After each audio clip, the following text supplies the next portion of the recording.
Halo semuanya, perkenalkan nama saya Tiara Mulyati, saya dari Prodi D3 Keperawatan Poltekkes Kemenkes Bengkulu. Di sini saya akan membahas tentang kesehatan jiwa. Kalian udah tahu kan apa itu kesehatan jiwa? Mari kita bahas. Kesehatan jiwa. Kesehatan jiwa merupakan bagian penting dari kesehatan secara menyeluruh. Namun hingga saat ini masalah kesehatan jiwa masih menjadi tantangan besar di berbagai negara, baik di Eropa, Asia maupun Indonesia.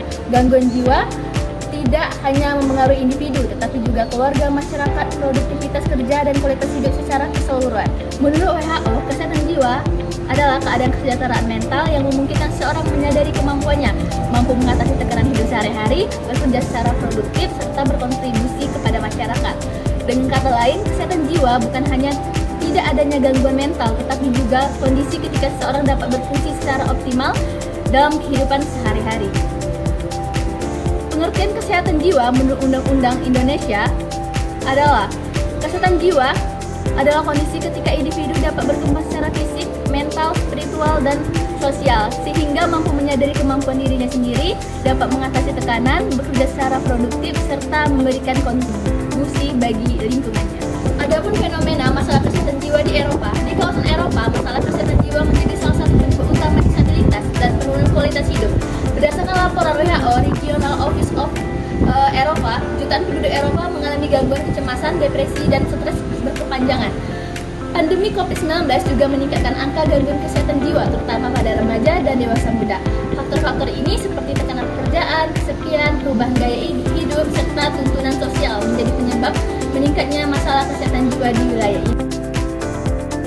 Dan ada juga fenomena masalah kesehatan jiwa di Asia. Asia merupakan wilayah dengan jumlah penduduk terbesar di dunia sehingga memiliki beban masalah kesehatan jiwa yang sangat tinggi. Namun, yang sering ditemukan antara lain depresi, kecemasan, gangguan stres, hingga gangguan jiwa berat. Selain itu, stigma terhadap penderita gangguan jiwa masih tinggi di beberapa negara Asia. Banyak individu yang enggan mencari bantuan karena takut dikucilkan atau dianggap lemah oleh masyarakat.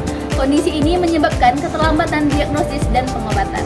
Fenomena masalah kesehatan jiwa di Indonesia. Di Indonesia, masalah kesehatan jiwa masih menjadi perhatian serius berdasarkan survei kesehatan Indonesia dan Kementerian Kesehatan Republik Indonesia. Gangguan kecemasan, depresi, serta masalah kesehatan jiwa pada remaja dan dewasa muda terus meningkat. Beberapa faktor yang mempengaruhi kesehatan jiwa masyarakat di Indonesia antara lain tekanan ekonomi, masalah keluarga, tuntunan akademik, dan penggunaan media sosial, serta kurangnya pengetahuan mengenai kesehatan jiwa. Selain itu, stigma dan diskriminasi terhadap orang dengan gangguan jiwa masih ditemukan di beberapa daerah. Masalah kesehatan jiwa dapat menimbulkan berbagai dampak seperti penurunan kualitas hidup, gangguan hubungan sosial dan keluarga, penurunan prestasi belajar, peningkatan risiko penyalahgunaan zat, risiko perilaku menyakiti diri sendiri, hingga bunuh diri. Oleh karena itu, upaya pencegahan dan penanganan kesehatan jiwa sangat diperlukan. Kita sebagai perawat memiliki peran penting dalam pelayanan kesehatan jiwa baik di rumah sakit maupun di masyarakat. Yang pertama, peran promotif memberikan edukasi kepada masyarakat mengenai pentingnya menjaga kesehatan jiwa, memanajemen stres, serta pola hidup sehat. Yang kedua, preventif, mengidentifikasi faktor risiko dan melakukan deteksi dini masalah kesehatan jiwa agar dapat ditangani sebelum menjadi lebih berat. Yang ketiga, kuratif, memberikan asuhan keperawatan kepada pasien dengan gangguan kesehatan jiwa melalui pengkajian, diagnosa perawatan, intervensi, implementasi, dan evaluasi. Yang keempat, rehabilitatif, membantu pasien mengembangkan kemampuan sosial dan kemandirian agar dapat kembali berfungsi serta optimal di masyarakat. Yang terakhir, ada advokat, melindungi hak-hak pasien, mengurangi stigma, serta mendukung akses pelayanan kesehatan jiwa yang berkualitas. Yang perlu kalian tahu, kesehatan jiwa adalah aspek penting dalam kehidupan manusia. Fenomena meningkatnya masalah kesehatan jiwa ini di Eropa, Asia, dan Indonesia menunjukkan bahwa kesehatan mental harus menjadi perhatian bersama melalui peran tenaga kesehatan, khususnya perawat, serta